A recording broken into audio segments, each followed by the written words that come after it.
Feliz de compartir con ustedes en este espacio con el propósito de generar opinión por parte de la sociedad respecto de temas políticos y de derecho en cuanto se presenten los eventos en nuestra sociedad y generar una mayor participación de la sociedad en los problemas del país, local o de la sociedad. Esperemos estar con ustedes semana tras semana emitiendo una opinión mediante este espacio Panorama en mi opinión. Y el día de hoy trataremos el tema que ha salido a relucir respecto del criterio de la Suprema Corte de Justicia de la Nación en relación al salario y los efectos que pudiera tener el hecho de comprometer mediante el embargo una proporción de lo que corresponde ese derecho del trabajador. En primer término, tendríamos que establecer que el salario mínimo se ha tomado en la República Mexicana como una cantidad referencial. Ha existido oposición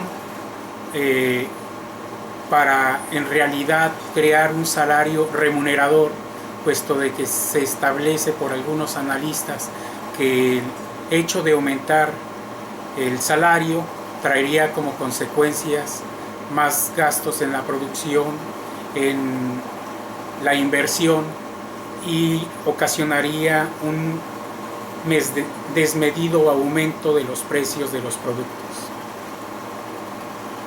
Bueno, la batalla de la lucha obrera siempre ha sido buscar un equilibrio entre lo que le corresponde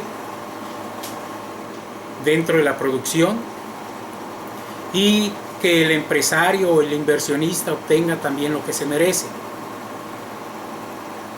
Pero esto no ha sido proporcional, puesto de que el inversionista ha obtenido sus ingresos, ha podido reinvertir, crecer, y no así el asalariado.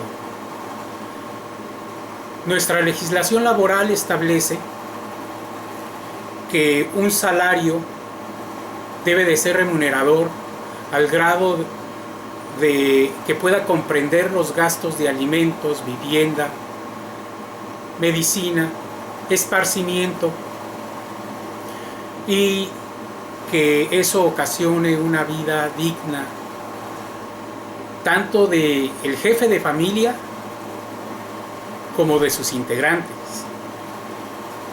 De esa manera puede estarse quien encabeza en esa familia, uno dedicado al trabajo, satisfacer sus necesidades mediante ese salario digno, y el otro en atención a los hijos o alternativamente.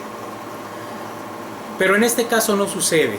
En México, con la necesidad del trabajo de ambos jefes de familia, se ha logrado tener un descuido hacia los hijos, se ha tenido que desligar esa responsabilidad, en ocasiones trasladarla a los trabajadores de la educación, o simplemente distraerlos mediante los medios de comunicación, ya sea la televisión, el internet u otros factores como entretenimiento, que para nada significa educación.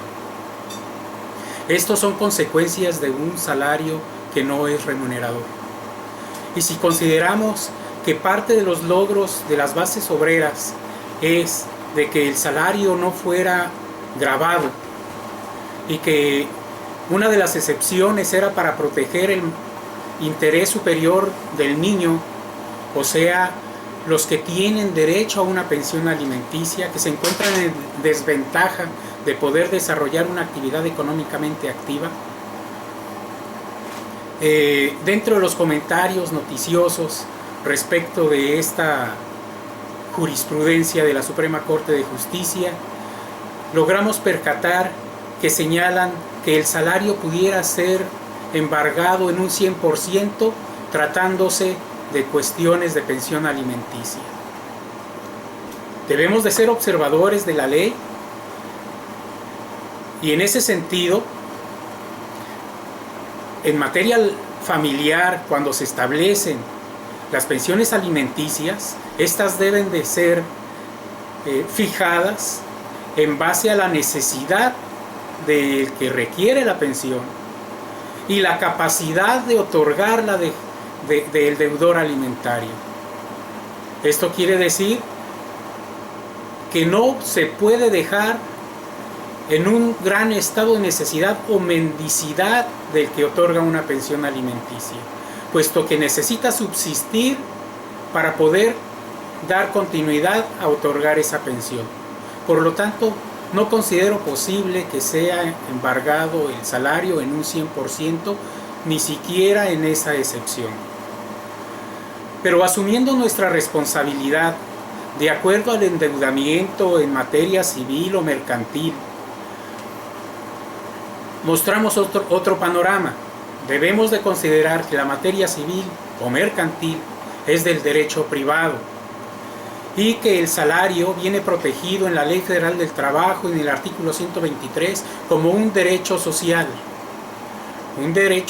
que repercute en la estabilidad socioeconómica de un país, que no significa solamente el cumplimiento de una obligación privada.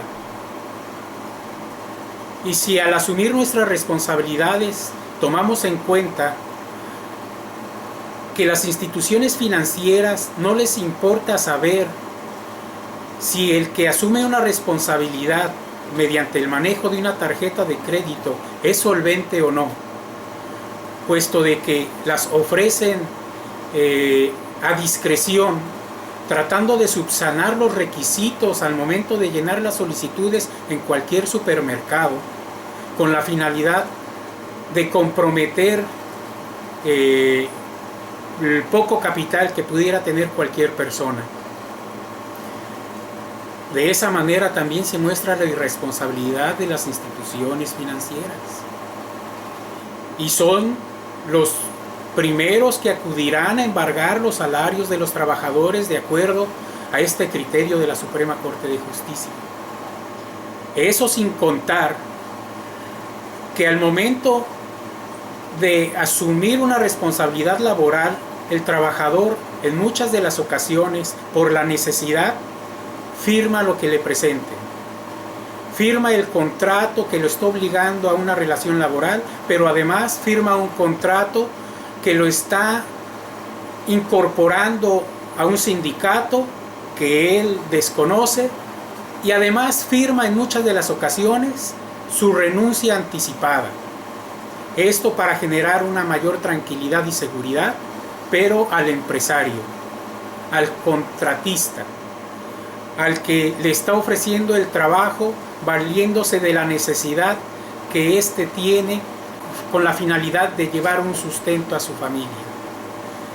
Así de sagrado es el salario y así de afectado está en nuestra nación. Ahora podríamos observar a futuro que probablemente el empresario, además de esos documentos que le da a firmar al trabajador cuando inicia su relación laboral, también pudiera crearle compromisos u obligaciones civiles con la finalidad de maniobrar esos documentos y retenerle un porcentaje de su salario a favor de alguna persona cierta o indeterminada, que probablemente pudiera consistir en no estar entregando el 100% del salario y simplemente estar desviando ese porcentaje a favor de la misma empresa. Piensa mal y acertarás. Es una premisa muy conocida y popular. Bueno, el obrero mexicano ha sido lesionado con esta resolución. No puedo compartir el mismo criterio que ha dejado de manifiesto la Suprema Corte de Justicia de la Nación en virtud de no haber considerado que uno de los aspectos del salario se encuadra en el derecho social, y con ese sentir debió de haber sido analizado previo a la autorización de fijar un criterio en que pueda ser embargable el salario, independientemente de que sea una base mayor que el salario mínimo, pues el salario mínimo no significa nada remunerador. Nadie puede subsistir con 67 pesos al día que tenga una familia. Y si consideramos que el trabajo engrandece y debe de ser digno, al hablar de dignidad debemos de considerar que el salario también tiene que ser digno. Y no estamos en esa proporción de cualidades como para que sea embargado. Ese es mi comentario y espero les haya gustado. En la próxima sesión tendremos algún tema referente al ejercicio de gobierno visto desde mi óptica. Los espero.